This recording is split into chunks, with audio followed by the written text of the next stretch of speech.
But then that's not all. What's the president of the NFF saying about this matter? Well, let's speak to him. Amaju Pinnick is president of Nigeria Football Federation. Thanks for joining us this morning, Mr. Pinnick. So the news is out, and Rohr is out with it. Exactly how did we get here? Can you hear me? Well, I can hear you, but the signal seems to be flickering, so it's not very consistent. But please go ahead. Okay, well, I think we will try to call him again and get him on another, via another means, you know. But then I don't know if we have that slide ready of the NFF on Super Eagles coach, where it says, well, part of that statement says the relationship between the Nigeria Football Federation and Mr. Rohr has come to an end. We thank him for his services to the Super Eagles and to Nigeria. That is what we have now, and so far we're just hoping that at least some news will come again and we'll be able to get it. But we'll be right back to speak with Mr. Pinnick for a few seconds, and then we can take on other issues. Stay with us.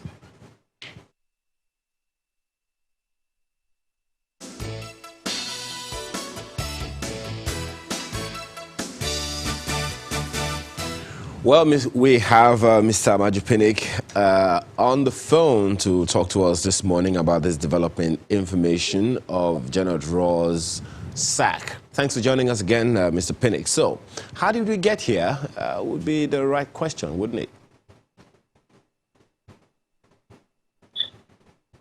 Please go ahead. Yeah, good morning. I can hear you clearly. If you can hear me. Yes, I can hear you. Please go ahead. Yeah, you can see clearly that we have just said to General Rohr for the past 5 years. He happens to be the longest serving manager of the Super Eagles. We gave him all the support, all the confidence. We built and rekindled and rebuilt hope. But we didn't want to wait for a disaster to happen before parting ways. The last 2 games were very tough games for us, and we did our own intelligence based on what we knew or what was going on. And you agree with me that even about 5-6 minutes to the end of the last game against Cape Verde, they would have scored and Nigeria would have qualified for the last round, or Nigeria would have qualified for the World Cup.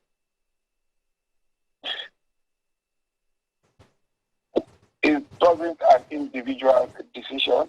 It was a collective decision by the entire executive committee. Okay. Well, we got reports. Listen, we got reports from the technical committee. We got reports from the strategy committee, and we put all these things together. And at that point, if we have continued, we look at all the statistics. Because, yeah, we're winning our games.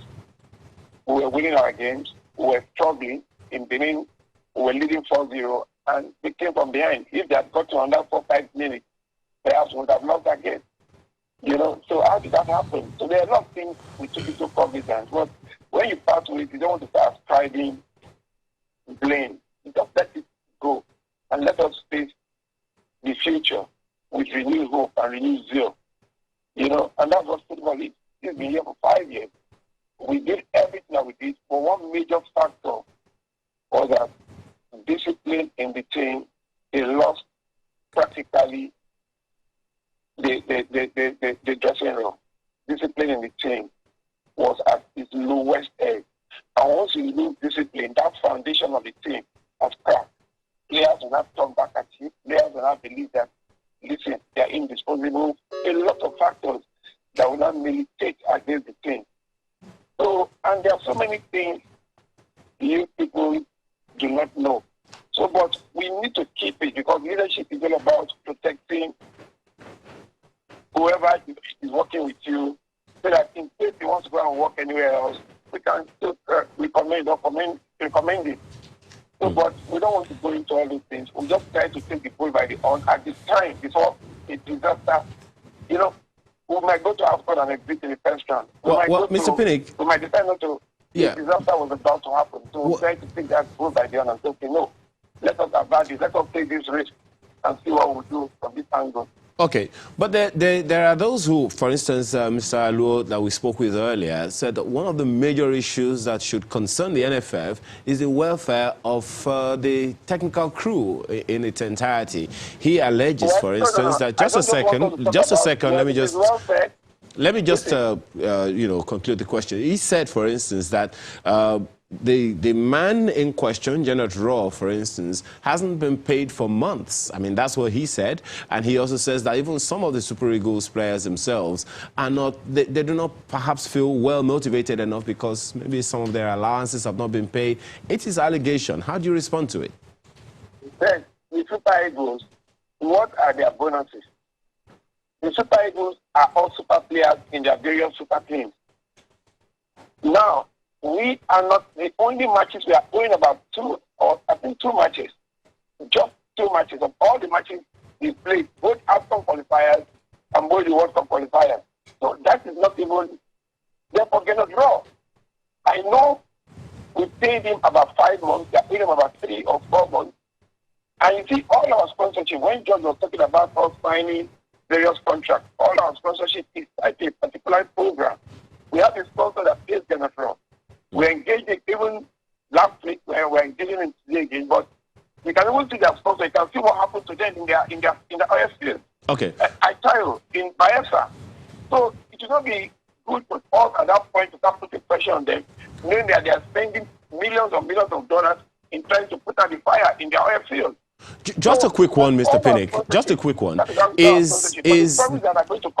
Just one question about this. And once they come through to us, we should be able to pay him off and pay him for another 6 months. You know, we know what the contract is. Well, just to be clear, Mr. Pinnick, just one second, just to be clear, is the NFF owing Mr. Rohr? What? Is Mr. Rohr being owed any money, any backlog? Yeah, I agree. I'm not going to tell you we're not. We're owing him a couple of months. We cleared up 5 months. Perhaps that also begs the question of motivation here. If the head of the technical team is being owed, just a second. If the head of the technical crew is being owed money, that definitely says something about motivation and performance. So could we say then that the NFF is equally culpable in the failures that we have recovered so far? We paid him. He knows that. Listen. Go ahead. In the past, he knows that has never been. He knows that we always keep faith. Once we receive money from my tell you today, that same day we transfer to him. We pay him immediately. And that is what we do. He knows that. I mean, that has never come to play. He knows that.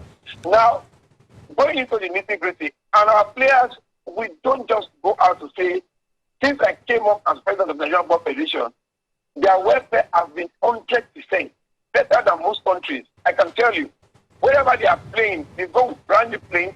Wherever have you ever heard that Super Eagles was talking in the airport? No.